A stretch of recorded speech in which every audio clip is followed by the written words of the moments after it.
Bueno, pues muchísimas gracias a todos por conectarse a la tercera plática de nuestra cuarta temporada de las Wake Up Speaker Series organizada por el EPIC Lab.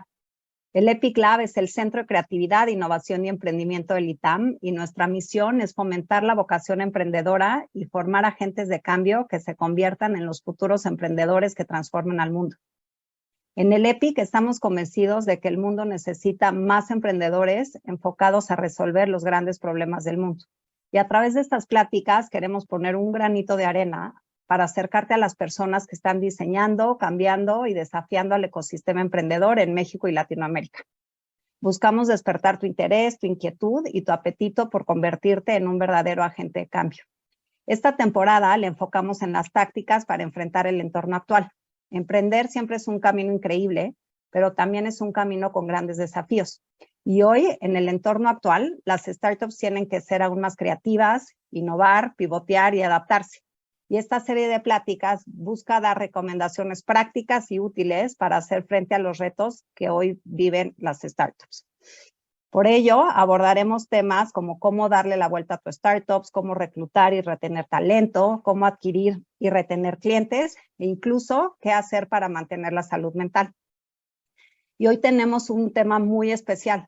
¿Cuáles son las tácticas para que tu startup pueda sobrevivir financieramente? Este tema, la verdad es que nos pareció muy relevante y atinado. Si pensamos lo que estaba pasando hace un año, digamos en agosto 2021, pues realmente se tuvo un año récord. O sea, Latinoamérica recibió cerca de 15,000 millones de dólares de venture capital, se hicieron cerca de 700 transacciones.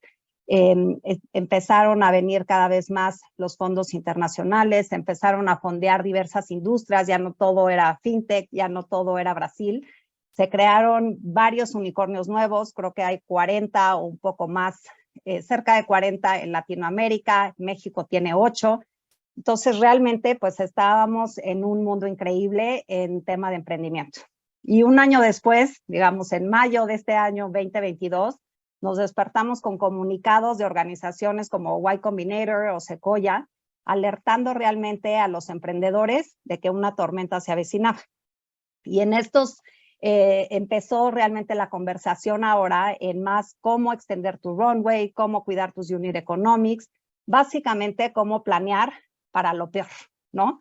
Y hoy estamos pues en esa situación y qué mejor panel que tengamos hoy que Otto Graf, que es Managing Partner de Ignea, que seguramente ha estado muy ocupado apoyando y guiando a las empresas en este proceso de cómo hacer más fuertes financieramente a las startups, obviamente entre otros apoyos y consejos que le da.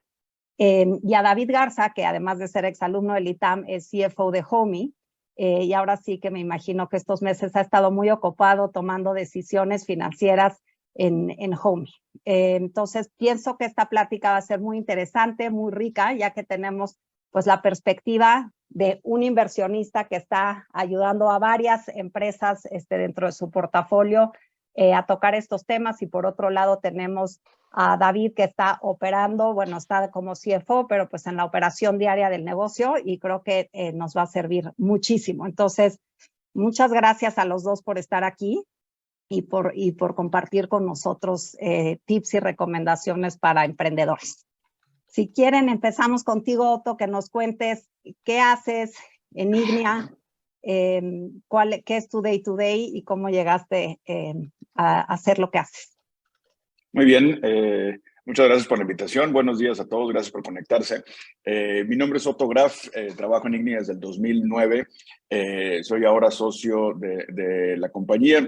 Entonces, pues, me dedico a ver oportunidades de inversión, a construir el pipeline y llevar una compañía desde que hacemos la inversión, el mantenimiento de esa compañía en nuestro portafolio, que en promedio es entre 7 u 8 años más o menos. Entonces, la parte más importante, muchas veces se cree en el mundo de Venture Capital, que es escoger las compañías, pero eso es solo un componente de lo que tenemos que hacer. Si vamos a estar 8 años acompañando a los emprendedores o emprendedores, debemos de intentar agregar valor a las compañías que tenemos en nuestro portafolio. Vamos a profundizar en eso, qué significa, y eventualmente hacer las salidas de las inversiones que hacemos.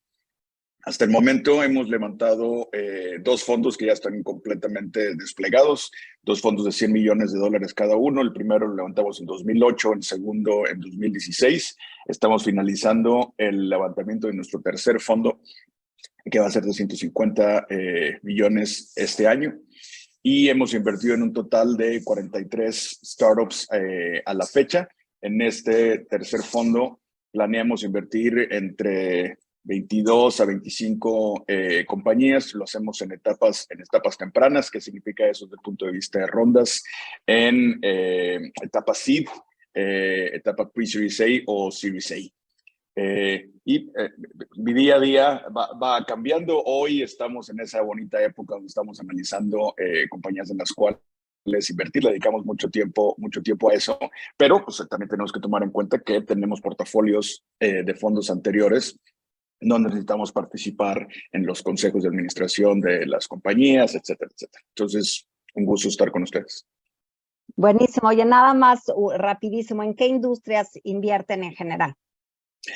En nuestro fondo anterior invertimos el 50% de nuestro portafolio en compañías fintech. Todas las compañías que invertimos deben tener un componente tecnológico. Entonces invertimos también en compañías que estén enfocadas en software as a service, en marketplaces. Hicimos inversiones en NetTech. Entonces, todas las compañías que tengan un componente tecnológico van a entrar en nuestra tesis, y regularmente en compañías que estén enfocadas en el consumidor final, entonces en modelos de negocios B2C. Perfecto, mil gracias. David, cuéntanos. No, pues mucho gusto, encantado. Gracias a todos por conectarse ahorita en la mañana y les platico un poquito de Homey. Nosotros somos una empresa de brokeraje digital. Nosotros lo que hacemos es, a través de tecnología y procesos institucionales, acercamos a propietarios e inquilinos, ¿no? Quien aquí haya rentado una propiedad en este país, inclusive en Latinoamérica, sabe del dolor que generalmente conlleva hacerlo, o sea, por un tema de requisitos arcaicos y una industria que generalmente pues, se maneja todo offline y muy poco institucional. Y entonces nosotros tratamos a través, les digo, de tecnología y de realmente tener procesos innovadores y procesos institucionales de disminuir este dolor tanto para la gente que renta como para la gente que recibe nuevos inquilinos en sus propiedades. Hoy Homey tiene casi 200 empleados, operamos en toda la ciudad, en todo el país, y tenemos 5,000 propiedades bajo administración. Y pues como dice Otto, o sea, nosotros encajamos ahí en su ojo de inversionista como empresa que se dedica a utilizar esta tecnología para realmente mejorar el panorama del consumidor, ¿no? Y bueno, pues eso es un poco el intro de nosotros. Oye, y Homey también ha recibido capital, ¿cierto? Sí, nosotros tenemos 7 años ya en el mercado. Nosotros somos una empresa mexicana, pero tenemos capital institucional no solo mexicano, sino del extranjero. Entonces, dentro de nuestros inversionistas tenemos fondos muy grandes, tanto aquí como en Estados Unidos y el resto del mundo. Buenísimo, genial. Pues voy a empezar a hacerles algunas preguntas, y también le pido a la audiencia que si tiene alguna pregunta lo mande por chat y las iremos tomando. Nos vamos 9 en punto, entonces es importante que nos manden sus preguntas lo más rápido posible para poderlas incluir. Y bueno, yo empecé contando muy brevemente qué había pasado en el ecosistema, pero me encantaría, Otto, tú que llevas varios años ya en el ecosistema, ¿qué has visto? ¿Qué ha cambiado? ¿Qué pasó de un año para acá? ¿Y cómo resumirías tú qué es lo que está pasando ahora en el entorno actual, como le llamamos a esta serie de pláticas? Ok, me voy a ir un poquito más para atrás, no solamente un año, porque a nosotros nos tocó estar en la prehistoria del ecosistema emprendedor, pero no me voy a ir hasta allá porque son historias un poco tristes. Pero yo te diría que realmente el catalizador de lo que está pasando ahora empezó en el 2019. Antes del 2019, ver una serie B en México que fuera de $10 millones, de $15 millones, era el equivalente a tener un unicornio hoy. Era algo que no se veía regularmente, ¿no? Entonces, lo que ha sucedido en los últimos años pues ha sido inédito en México. Entonces, ¿qué pasó en el 2019? fue que SoftBank hizo su compromiso para hacer un despliegue de $5,000 millones en la región, ¿no? Entonces, nunca había existido un fondo que se enfocara tan fuerte y con tanto dinero en la región. Entonces, eso fue importante por dos razones. La primera es que pues, evidentemente existe una bolsa que va a estar dirigida a startups de la región, México en particular, con importancia porque sabemos que Brasil nos llevaba ventaja desde el punto de vista de fondeo, ¿no? Entonces, eso le da oportunidad a las startups de realmente estar buscando rondas significativas y poder competir con los incumbents con un respaldo de cash importante. Entonces, la posibilidad de recibir rondas grandes no existía y teniendo un fondo de ese tamaño, ya las rondas subsecuentes, rondas C, rondas D, etcétera, eran ya una posibilidad. Segundo, el resto de inversionistas internacionales se dieron cuenta de que había algo en la región, ¿no? Que alguien estaba dándose cuenta que existían oportunidades desde el punto de vista demográfico, desde el punto de vista de conectividad, desde el punto de vista de adopción de e-commerce, de adopción de tecnologías y de la economía digital. Entonces, la combinación de esos dos factores se empezó a materializar en 2019, se acrecentó en el 2020, y a pesar de lo que creíamos al principio de la pandemia en marzo de 2020 o abril que iba a ser catastrófico, la verdad es que la pandemia ayudó con la adopción de la economía digital en México y en Latinoamérica. Entonces, eso no solo ayudó en la penetración de estos productos o servicios, sino que también incrementó el interés de firmas internacionales en la región. Entonces, 2020 contra 2019 prácticamente se duplicó la cantidad de inversión y de 2020 a 2021 prácticamente se triplicó la cantidad de inversiones en Latinoamérica. 2021 fue la locura, no solamente en Estados Unidos, en Europa, globalmente fue la fiesta, digamos, desde el punto de vista de startups. Compañías buenas pudieron levantar buenas rondas, compañías que no eran tan buenas pudieron levantar rondas, y la fiesta hoy se acabó, ¿no? Entonces, ¿qué significa eso? No significa que sea el doomsday.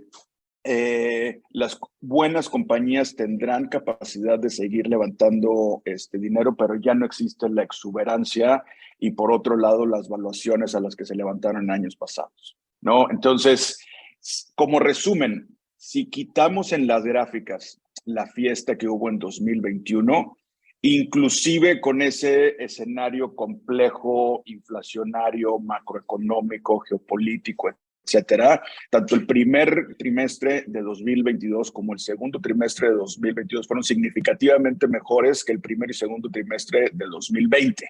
Sí, entonces la cantidad de compañías y la cantidad de deals, inclusive en el segundo trimestre del año, fueron mejores que el segundo trimestre del 2021, donde ya había fiesta, ¿no? Que se ha desacelerado las rondas en compañías en etapa más madura, en series C, en series D, etcétera. Esas están más complejas hoy, pero a nivel de compañías que están levantando niveles seed, a niveles de series A, el negocio continúa business as usual, ¿no? Entonces sigue habiendo inversión, sigue habiendo lo que le llamamos pólvora seca para invertir en nuevas compañías. Entonces eso no ha cambiado, sí ha cambiado el entorno de evaluaciones. Buenísimo. Y creo que, digo, algo importante que mencionas, obviamente este resumen que nos das, que está increíble, es desde el punto de vista de capital, ¿no? Del capital disponible, evaluaciones y etcétera. Pero creo que un punto importante a resaltar ahí es, digo, sí llegó SoftBank, pero llegó y pues encontró emprendedores que querían resolver problemas, ya había más talento, ya había más adopción. Entonces, como que justo México, la región, pues ya estaba listo, ya había avanzado algo y estaba justo como con la mesa puesta para que los inversionistas internacionales pudieran realmente capitalizar y aprovechar el talento y los problemas que se querían resolver aquí, ¿no? Y creo que eso pues es realmente como muy, muy positivo, independientemente de lo que está pasando hoy.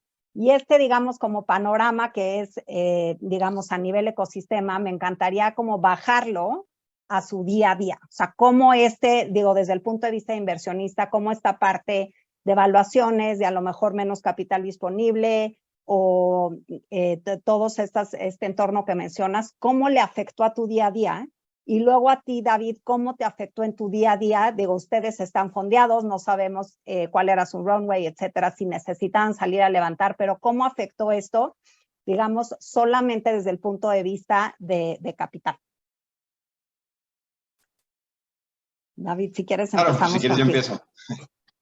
Vale, pues mira, del lado del día a día para las empresas, pues cambia mucho en el sentido de cuáles son las prioridades, ¿no? O sea, en un mercado donde el capital es fácilmente accesible y a buenas valuaciones, yo creo que la chamba de muchos CFOs hace 6 meses era pues, levantar capital a buenas valuaciones, o sea, tener realmente pues una monetización de la compañía y de asegurar esos, pues esos flujos que a altas valuaciones pues era buenísimo tener y que te permitían seguir con una política de crecimiento, digo, como prioridad número 1 y que no necesariamente se enfocaba en un tema de eficiencia, sino de, pues teníamos un capital a muy buenas valuaciones y que se utilizaba para pues gastar y gastar y gastar y tener cada vez una posibilidad de mayor crecimiento que hoy en día ha cambiado y ha migrado a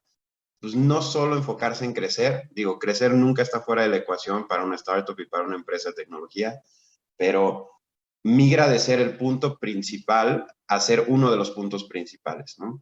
Y empieza a tomar pues, un perfil relevante el tema de ser eficiente y el tema de el correcto uso de los recursos y tener pues, un perfil sólido de profitability y de unit economics que te puedan llevar realmente a ser una empresa rentable, ¿no? O sea, ya la visión de la gente ya no es crecer por crecer, sino crecer tal vez más razonablemente, pero tener claro hacia dónde vas a llegar y así tener un buen perfil. Entonces, pues, ¿cómo cambia mi trabajo en el día a día? Pues, ya no es, oye, ¿sabes qué? Tenemos este dinero y enfoquémoslo en estas alternativas para seguir creciendo, sino, además de eso, o sea, lo que ya tienes, ¿cómo lo gastas mejor? Y cómo lo utilizas mejor para mejorar tu perfil y tu estructura de empresa.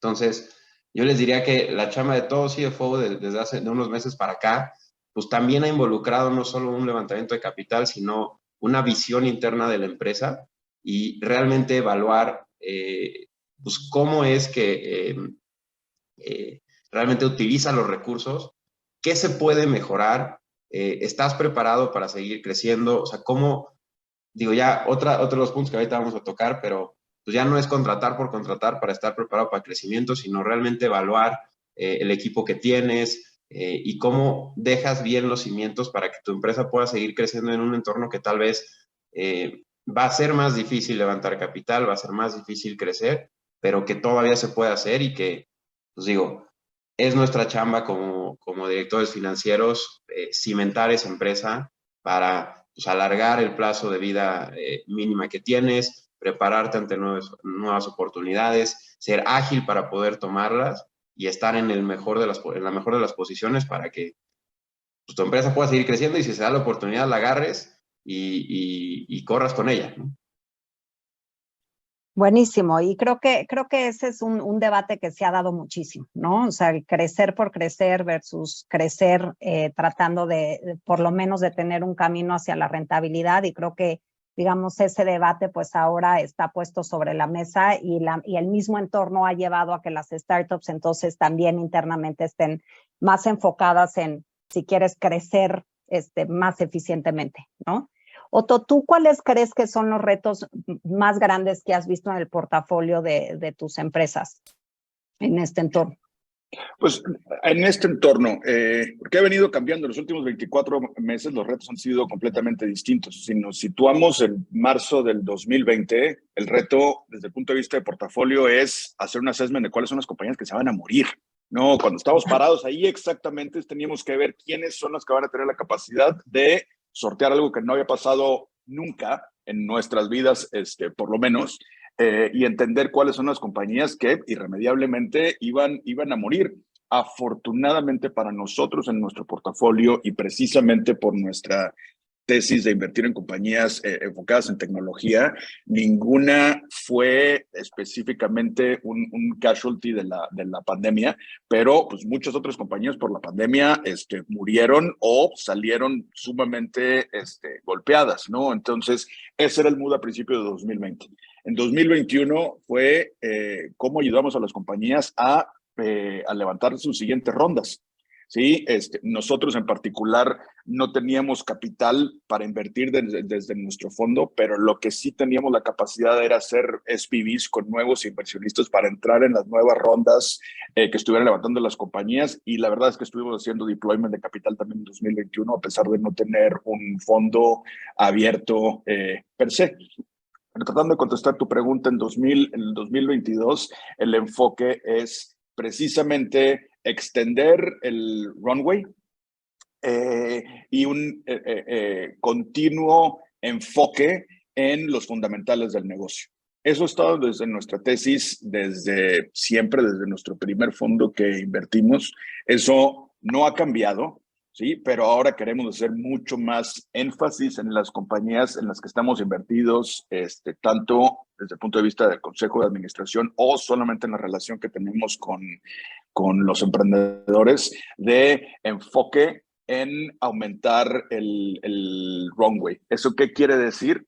Que tengas si pudiste levantar una ronda el año pasado o tienes algo de efectivo disponible, que puedas alargar lo más que se pueda ese momento inevitable donde las startups se quedan sin dinero. Todas las compañías, por lo menos en las que invertimos nosotros o las que invierten el resto de los fondos de Venture Capital en México y el resto del mundo, sabemos que las compañías se van a quedar sin dinero eventualmente, ¿no? Sobre todo si invertimos en etapa temprana. Entonces, ¿cómo podemos hacer? Le decimos nosotros patear la pared más adelante, y eso significa, pues hoy tienes dos formas: o tienes más ingresos o disminuyes tus gastos, ¿no? Es un poco más difícil controlar el nivel de ingresos. Todo el mundo quiere incrementar sus ventas, no es tan sencillo, pero algo en lo que tiene un poco más de control la compañía es el nivel de gastos que puede tener. Entonces, pues, estar muy metidos en entender cuáles son las partes vitales que no se pueden tocar, cuáles son las partes que probablemente podemos hacer reducciones, y una reducción de gastos manteniendo el resto de las cosas iguales se convierte obviamente en patear la pared más adelante. Buenísimo. Y conectando este último punto que mencionas de, pues digo, finalmente las startups tienen que estar muy enfocadas en tomar decisiones, ¿no? O aumentas ingresos y cómo le hago, que pues también, digo, sabemos que muchas veces para aumentar ingresos, pues ha venido de la mano de mucho gasto en marketing y mucho costo de adquirir un cliente, ¿no? Entonces tienes que aumentar los ingresos, pero sin gastar de más. Entonces creo que ahí el balance es difícil, y por lo que nos platica David, pues Homey ahorita no está enfocado en levantar capital, que no necesariamente es el caso de las startups, ¿no? De todas las startups. Algunas están con un runway muy, muy corto, entonces tienen que salir a levantar capital y no tienen tanto tiempo tal vez de estar tomando decisiones más enfocadas a recorte de gastos, o sí tienen que hacer las dos cosas. Y Homey, por lo que entiendo ahorita, bueno, tiene capital atrás, tiene un buen runway, me imagino, y entonces has podido estar enfocado en hacer más eficiente y manejar mejor financieramente la empresa. Cuéntanos un poquito, a lo mejor 3 o 4 decisiones que has tenido que hacer como muy específicas, y a lo mejor compartir alguna táctica que le recomendarías aquí a los emprendedores para hacer en estos momentos. Claro, pues como dices, Dani, nosotros tuvimos la suerte de estar muy bien posicionados ante este cambio de entorno. O sea, nosotros levantamos capital a finales del año pasado, entonces pues tenemos una buena fuente de efectivo que nos financia pues, varios meses y varios años inclusive de runway todavía. Pero también cambió, o sea, cambió la perspectiva. O sea, sí teníamos pensado, aunque teníamos ese runway bastante extenso, pues también teníamos dentro de los planes levantar capital, pues tal vez a finales de este año, principios del siguiente, que tal vez ya no es el mejor escenario para nosotros, y que tal vez pues lo extenderemos un poco más, ¿no? Pero pues sí tuvimos esa suerte de pues, enfrentar esta crisis con una disponibilidad de efectivo que sin duda nos posiciona muy bien y que no a todo el mundo le fue igual de condiciones, ¿no? Hay mucha gente que hoy por hoy pues, contaba con seguir teniendo ingresos de capital que pues ya no está encontrando en el mercado y se las está viendo un poco más negras que nosotros, ¿no? Digo, eso no quita que nosotros como empresas, o sea, no nos hace exentos a este cambio, ¿no? Entonces, pues, ¿qué cosas hemos hecho relevantes para extender nuestro runway, para mejorar nuestro perfil de empresa? Pues yo lo dividiría como en tres. O sea, para mí es un tema de eficiencia en el uso de recursos actual. Emprendedores miran todo lo que hacen, o sea, todo tiene métricas, todo tiene una forma de tomar la decisión. Por ejemplo, un caso muy particular que nosotros vemos todos los días es el impacto de la inversión en marketing, ¿no? O sea, cuánto te está costando cada clic, cuánto te está costando cada usuario que traes, cuánto te está costando cerrar un contrato de arrendamiento a través de tener medido pues, el equipo dedicado, el costo del equipo dedicado, el costo de inversión de marketing que va a ese particular producto, todo lo que gastas alrededor de cerrar cada negocio, se puede medir. Y entonces tú puedes ir tomando decisiones de cuáles son los canales que realmente generan resultados, ¿no? Entonces, otra vez eso, uniéndolo un poco al cambio del entorno, pues antes todo lo que te generaba resultados pues era una buena inversión. Ahora tal vez no, ahora tal vez hay mejores inversiones que otras. Entonces, a través de una correcta medición, es como van a llegar a determinar dónde es donde se debe colocar el capital que ahora es un recurso escaso de la empresa, ¿no? Entonces, ese yo creo que es, digo, de lo más básico que cambia ahora y que les recomiendo, o sea, que tengan muy medido y muy bien pues toda esa base de toma de decisiones de gasto. Otra cosa que les diría es, pues evalúen realmente, y digo, esta parte la vamos a tocar yo creo que un poquito más adelante, pero es el tema del equipo y de las personas que van en la empresa, ¿no? O sea, que ahorita creo que lo vamos a profundizar un poco más, pero siempre tienes que evaluar hacia dónde va, dónde estás y hacia dónde vas, ¿no? Otra vez, uniéndolo con el cambio del entorno, pues antes la gente contrataba muchísimo y había una inclusive escasez de talento porque todo el mundo estaba teniendo entrada a las startups sin necesariamente dar pues todos los resultados que se necesitaba, ¿no?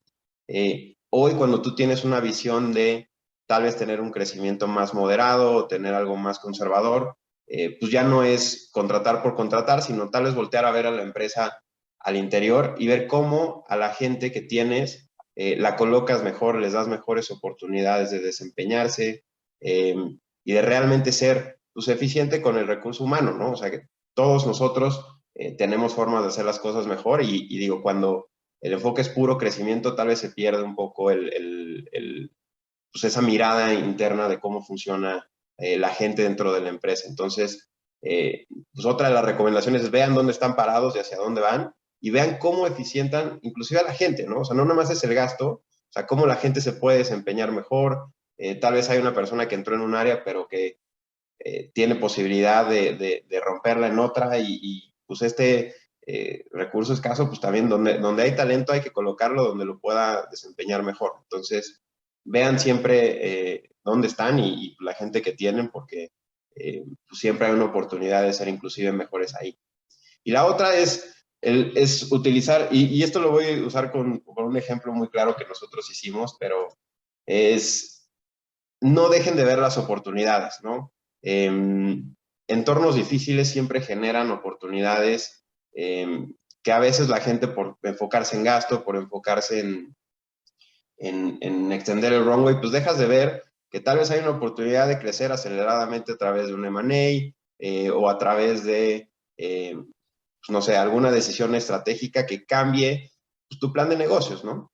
Entonces, digo, y tomen oportunidades de un negocio, de un panorama cambiante, ¿no? Por ejemplo, nosotros teníamos pues una oficina pensada, y este es como un ejemplo muy claro que me gusta utilizar, pero pues, teníamos una oficina pensada para 300 personas, bastante cara, en una muy buena ubicación, pero pues digo, tal vez enfocada no necesariamente en lo que iba a ser la empresa en los próximos años. Y hoy en día, pues un mercado que está todavía tal vez peor que el tema de Venture Capital, pues es el tema inmobiliario de oficinas. Entonces, nosotros lo que hicimos fue evaluar, oye, ¿sabes qué? Pues hay una oportunidad de mejorar el perfil de gasto de la empresa a través de una reubicación de oficinas. Y nos movimos a unas oficinas que hoy les podría decir que son mejores de lo que teníamos anteriormente, que se unen más al perfil de la empresa, que nos permiten ese crecimiento y que al final gasto la mitad de lo que estaba gastando, ¿no? Entonces, pues uno dice, oye, pues la oficina es un gasto fijo, pues no hay nada que hacer. Evalúen todo, o sea, todo gasto que tengan como empresa tiene una oportunidad de mejora. Nosotros lo hemos vivido, todas las empresas de este tipo la vivimos y no dejen de ver esas oportunidades. O sea, qué cosas alternativas pueden hacer que tal vez no dan por hecho hoy en día, pero que existen y que pues, puede ir mejorando en mantener más efectivo, en mejorar la eficiencia y en dar más resultados como empresa. Buenísimo. Otto, ¿alguna otra recomendación o más, no recomendación, sino acción que hayas visto que hizo alguna de las empresas de tu portafolio que dijiste esto realmente le ayudó a dar la vuelta o a subir algunos puntos su margen o realmente a salvarla de no morir, ¿no? ¿Qué nos puedes comentar ahí? Sí, es que yo creo que ese ha sido el enfoque en 2020 y este año. Lo más importante es sobrevivir, ¿no? Y sobrevivir para nosotros ahora en 2022 significa tener más de 12 meses de runway. ¿Sí? Si una compañía tiene menos de 12 meses de runway, vemos que se tienen que hacer ajustes para poder tener 12 meses o más, tomando en cuenta cómo están los escenarios de fondeo. Y eso es para las compañías que ya tenemos en el portafolio hoy, ¿no? Como inversionista, estar invirtiendo ahorita es una buena oportunidad, ¿no? Entonces me estoy poniendo la cachucha de las compañías que están un poco más maduras dentro de nuestro portafolio. Pero la palanca que es más fácil de mover es, sobre todo los modelos de negocios que son B2C, es el marketing, ¿no? Entonces, disminuyes tu marketing, evidentemente van a disminuir tus ingresos, pero los ingresos de una compañía B2C llegan a lo largo de la vida en su LTV, pero el marketing lo tienes que pagar hoy, ¿no? Entonces, una palanca que es muy fácil de mover es la parte de marketing. Entonces eso lo hicimos en muchas compañías del portafolio y afortunadamente un startup tiene la capacidad de poder reaccionar y poder moverse rápido, ¿no? Acelerar o desacelerar en su marketing dependiendo de la situación de mercado. Entonces lo hicimos en diferentes compañías, en diferentes momentos, pero es la palanca que es más fácil de jalar. Por ejemplo, y eso no solamente aplica para startups de aquí, inclusive antes de la pandemia, cuando llegó el nuevo CEO de Uber, en lugar de Travis, Dara dijo a sus inversionistas, oigan, si ustedes quieren que yo haga Uber rentable mañana, lo puedo lograr. Simple y sencillamente tengo que dejar de crecer. Claro. ¿Sí? Y todo el mundo le dijo que no, que siguiera creciendo. Pero eso es real para una compañía como esa. Y también puede ser para muchos startups que dicen, dejo de invertir en mi crecimiento y si tengo unit economics positivos hoy, ¿sí? Voy a estar muy cerca de ser rentable. Entonces eso muchas veces lo perdemos de vista porque tenemos el enfoque del crecimiento. Ahora, el crecimiento es importante para poder levantar tu siguiente ronda, ¿sí? Entonces es una ecuación que constantemente se tiene que estar balanceando, pero tratando de contestar tu pregunta, la palanca más fácil de jalar en escenarios complejos es la de marketing. Y eso es desde el punto de vista, digamos, de tú como inversionista en las empresas que ya tienes. Y en las nuevas dijiste, bueno, ahí hay otras oportunidades. Me encantaría saber qué oportunidades ves ahora. Me imagino que también van en temas de evaluación. Entonces, ¿qué cambió ahí? Y dado que nuestra audiencia también son emprendedores, ¿qué les recomendarías a los emprendedores que están levantando capital o que tienen menos de 12 meses de runway y que realmente tienen que tomar una decisión en cuanto a levantar capital, levantarlo a una menor valuación, tratar de levantar lo más posible, lo menos posible? Sí, en etapas tempranas es un poco más sencillo porque te preocupas menos por la evaluación, ¿no? Entonces, regularmente, y lo que estamos haciendo nosotros en etapas tempranas es invertir por medio de safes, ¿no? El año pasado había startups que podían levantar con safes sin cap. Eso, it's gone. Va a ser bien difícil poder levantar sin un cap. Pero yo creo que el silver bullet es enfocarse muchísimo en unit economics. Como y ahí dije te hace quiero rato, interrumpir, sí, perdón, porque no sí, necesariamente todo el mundo sabe qué es Unit Economics y quiero regresar a eso. sí, ¿Qué es? ¿Por qué son importantes? ¿Cuáles son? Y ahí también que David nos ayude a decir sí, cuáles son las Unit Economics que él mide, ¿no? sí. Unit Economics significa que tú al vender tu producto o tu servicio generes cierta utilidad, ¿no? Entonces es prácticamente una combinación de que tu producto tenga un margen. Hay muchas startups muy exitosas que prácticamente lo que han hecho y han podido levantar mucho dinero es comprar lápices a 10 y revenderlos en 8, ¿no? Esos unit economics no jalan, pero eso no quiere decir que esas compañías no hayan sido exitosas para poder levantar, dinero, ¿no? Entonces, unit economics significa, uno, que tu producto o tu servicio genere un margen bruto. ¿Sí?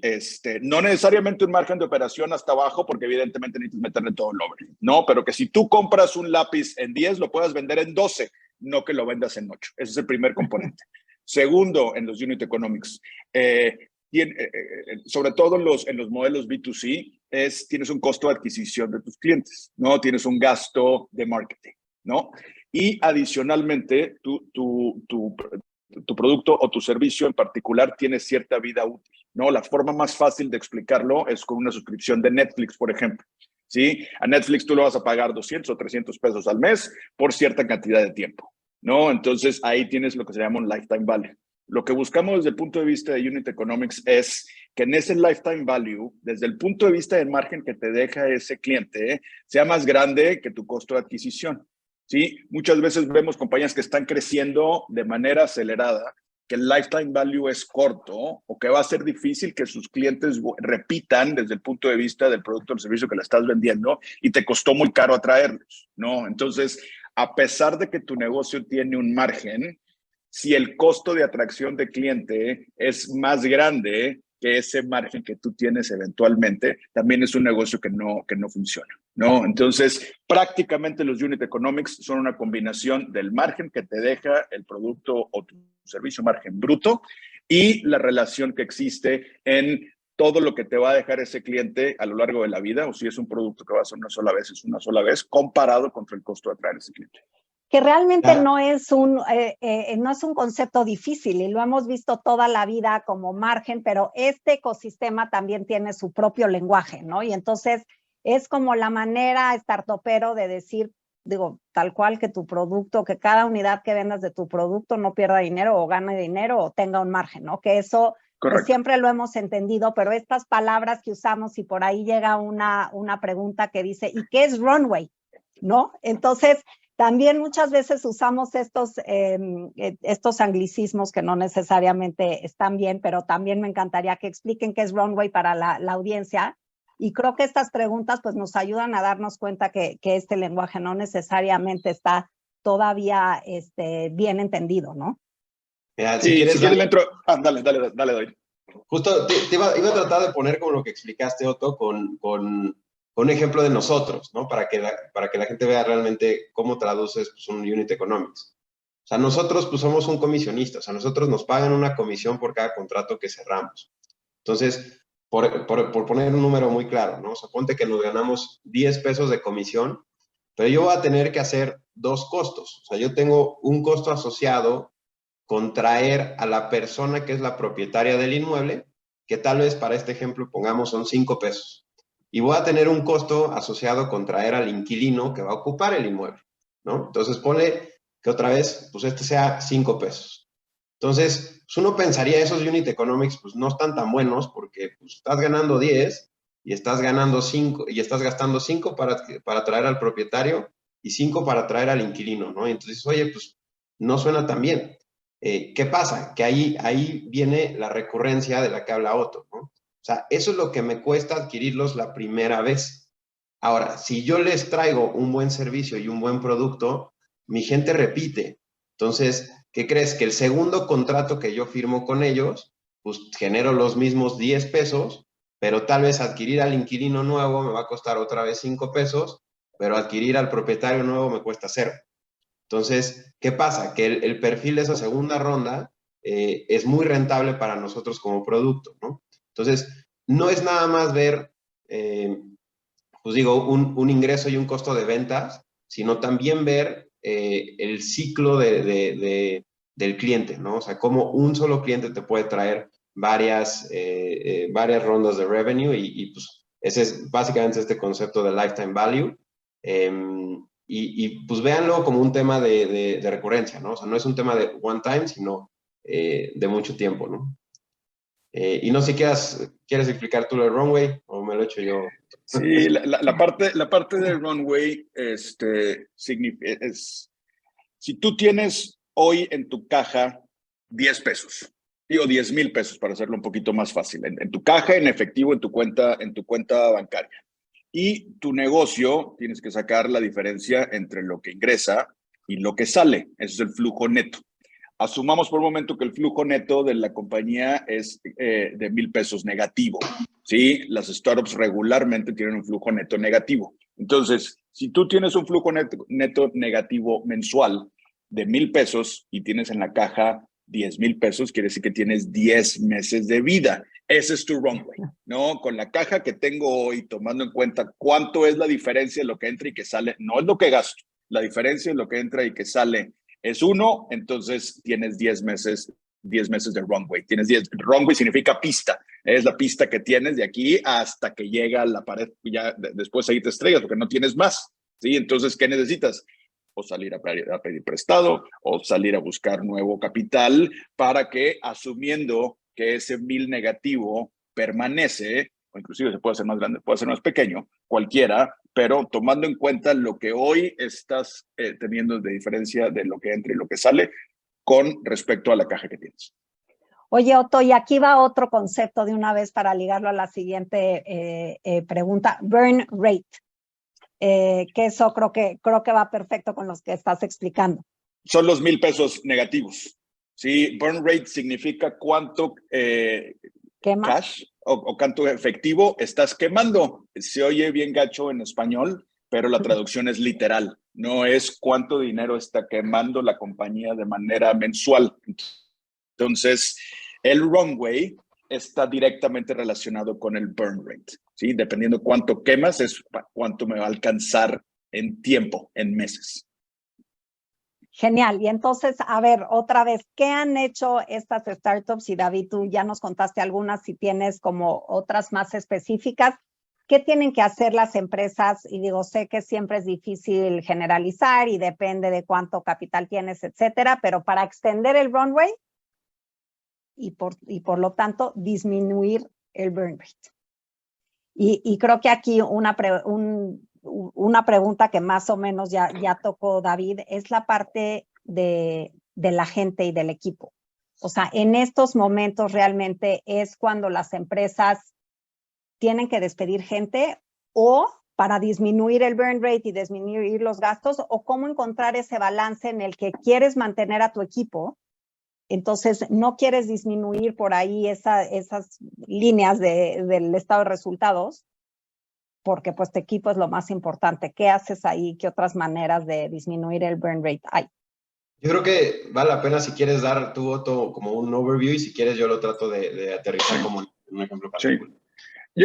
En startups promedio, si nosotros sacamos estos resultados o su flujo y como proporción sacamos cuánto es el marketing y cuánto es gente, en el 90% de las startups esos dos gastos va a ser el 80 o el 90% de su burn a final de cuentas, ¿no? Entonces, irremediablemente tienes que tocar alguna de esas dos partes o las dos, ¿no? Entonces, como mencioné, la parte de marketing es una palanca que se puede jalar más fácilmente, pero la otra forzosamente tiene que ser el tema de gente, ¿no? Se convierte en un gasto fijo que tienen las compañías. Y ahora, en épocas de bonanza, las compañías tienden a sobrecontratar. Sí, entonces, ¿qué está pasando ahorita? Venimos de una época de bonanza del año pasado y ahora te está llegando la cruda de la fiesta. Entonces, hay muchas compañías que tienen que recurrir a decir, ¿sabes qué? Contraté de más y ahora tengo que cortar, ni modo. Y en México en particular eso tiene un costo significativo, ¿no? No solamente que le das las gracias a alguien, sino tienes que ver temas de indemnizaciones, etcétera, etcétera. Pero es la parte más compleja, pero es una parte real que pues, se tiene que hacer este recorte de personal. Ahora, vi una estadística bien interesante en un reporte de Atlántico que salió la semana pasada, que en Latinoamérica el 80% de las startups han reportado que han recortado el 10% o menos de su personal. ¿Sí? Me parece que es una estadística interesante, ¿eh? Me parece que eso no ha acabado todavía. Vamos a seguir viendo recortes hacia adelante, sobre todo cuando se hicieron contrataciones en temas no esenciales, en gente que no está teniendo la productividad que se necesita, etcétera. Y también lo que hemos visto es estrategias para disminuir el gasto en personal, pero sin necesariamente prescindir de ese personal, ¿no? Hacer O sea, uso bajarle de sueldos. bajar sueldo y compensarlo con acciones de la compañía. Eso es algo que hemos visto en diferentes compañías de nuestro portafolio que ha funcionado bastante bien y que ha tenido buena recepción por parte de los equipos. Eso no lo veíamos tanto antes, pero ahora lo que nos damos cuenta es que los equipos gerenciales, la gente de primer nivel en las startups le dan cada vez más valor a sus stock options o la posibilidad de tener acciones dentro de las startups. Eso no lo veíamos antes y hoy es una realidad. Muy, muy interesante eso y pues es una buena táctica, ¿no? Como Sin duda. podríamos decirle, o sea, en lugar de las retienes, Sí. pasan juntos esta tormenta y a la vez pues también digo, no los castigas solamente, sino que les das ahí el upside a través de eso. Si las cosas salen bien, es un ganar-ganar, ¿no? Es algo bien, bien interesante. Vamos a ver, y aquí yo creo que por definición somos todos optimistas, pero es sin duda una buena táctica. Pero es que el equipo, o sea, que el equipo le apueste, ¿no? O sea, finalmente entonces digamos, los empleados se vuelven parte de y están apostándole también al futuro de la empresa. Así es.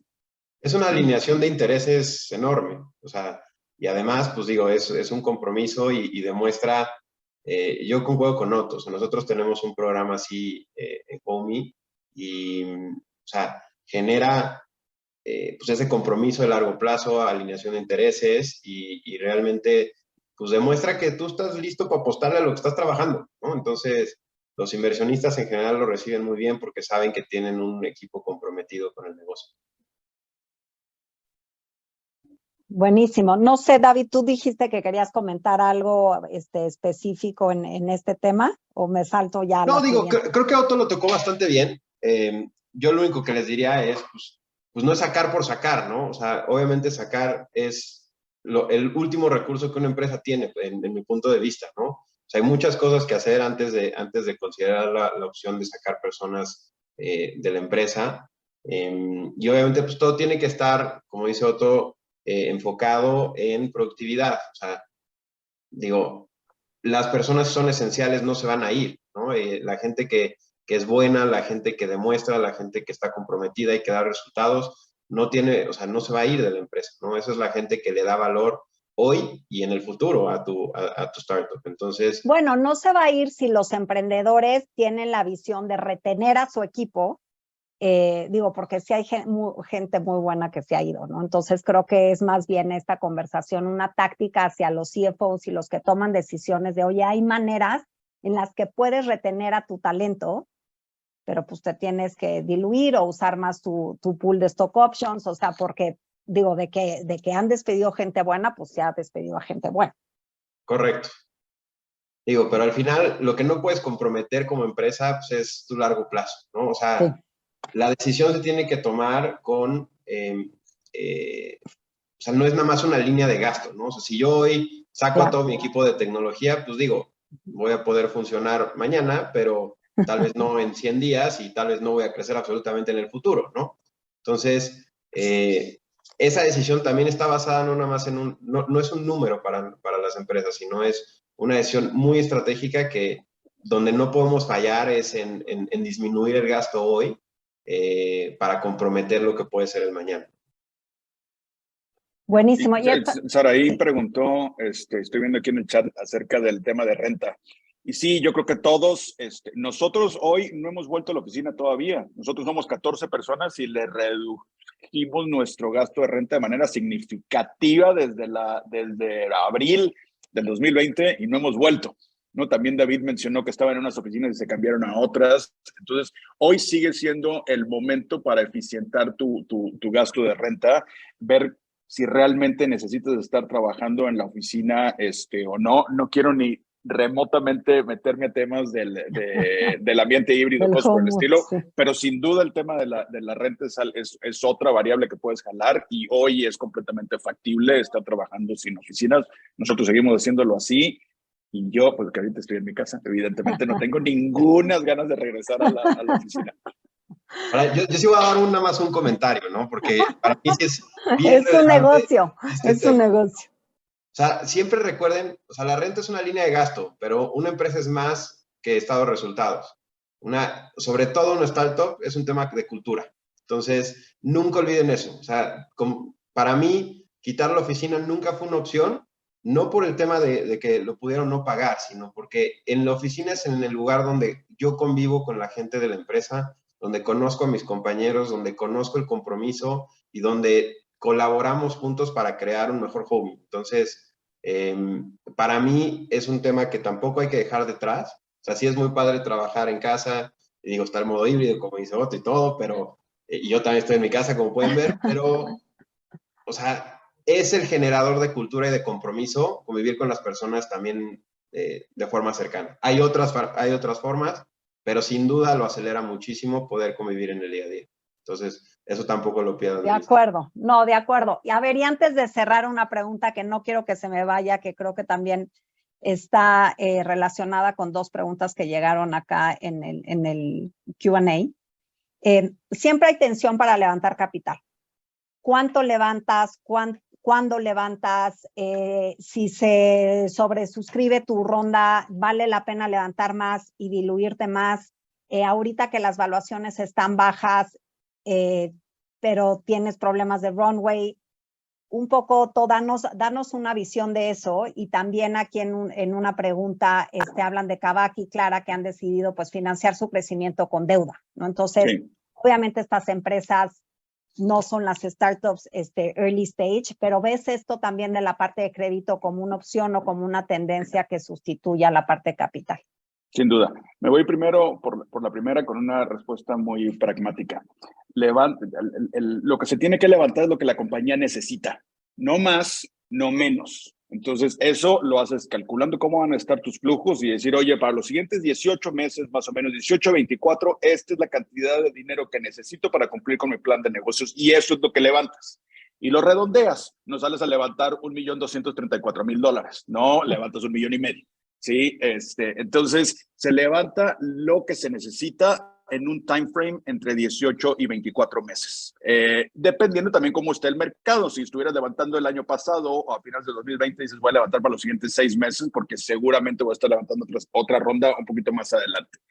Y mi perspectiva desde el punto de vista de rondas sobresuscritas, las rondas sobresuscritas te ayuda desde el punto de vista de narrativa y te ayuda también mucho desde el punto de vista de ego. Pero levantar más dinero de lo que se necesita no necesariamente ayuda, ¿no? Porque hay temas de dilución. Si está sobresuscrita, quiere decir que hay interés de parte del mercado en tu startup. Entonces, ¿para qué aprovechar ese interés ahorita a la evaluación X que tengas si vamos a partir de la base que más adelante vas a poder levantar una evaluación mucho más rica? ¿Sí? Entonces, para mí, y la recomendación que siempre hago es levantas solamente lo que necesitas, ni un peso, ni un dólar más. Ahora, contestando la segunda pregunta. Desde el punto de vista de eficiencia, para las startups, la mejor inversión que puedes levantar es deuda en lugar de capital, ¿no? Por definición, y lo que están viendo en sus clases de finanzas, etcétera, el costo de deuda es mucho más barato que el costo de capital. ¿sí? Entonces, no es más común que se haga en México porque no existían quien pueda financiar startups, ¿sí? En Estados Unidos es algo completamente distinto, ¿no? Evidentemente, levantas primero capital, que es difícil soportar deuda cuando no tienes absolutamente nada de capital, pero ahora que las compañías están mejor fondeadas y tienen rondas de capital, es mucho más eficiente dentro de su cap table financiarse con deuda. Entonces, por definición, cualquier startup, inclusive que sea una startup de etapa temprana, si tiene la capacidad de poder levantar deuda, es preferible hoy pagar el costo de deuda que dar un chunk de tu compañía, acciones de tu compañía en una etapa temprana, una evaluación pequeña, ¿no? Entonces, eso es más fácil decirlo que hacerlo, ¿sí?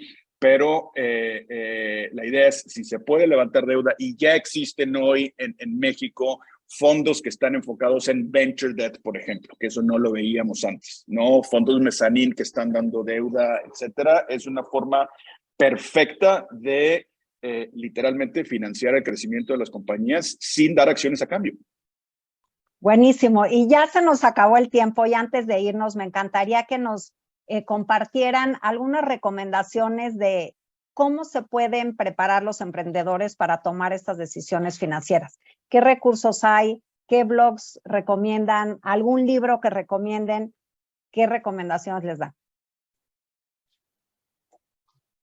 Yo creo que los musts están de moda los podcasts. El podcast de Equity de TechCrunch antes era solamente los viernes, pero ahora ya tienen 3 a la semana. Creo que es bastante bueno. Para los que van a levantar capital y dicen, puta, es que no le entiendo bien a todo, los términos, etcétera, el libro de Venture Deals es básico para que quiere salir a levantar dinero. Entonces yo dejaría esos dos ahí. Podcast de Equity de TechCrunch y es TechCrunch, ¿verdad? No es Crunchbase. TechCrunch. No, TechCrunch y sí, el sí. Venture Deals del libro. Perfecto. Libro, sí. David. Y digo, va a sonar más nerd mi recomendación, pero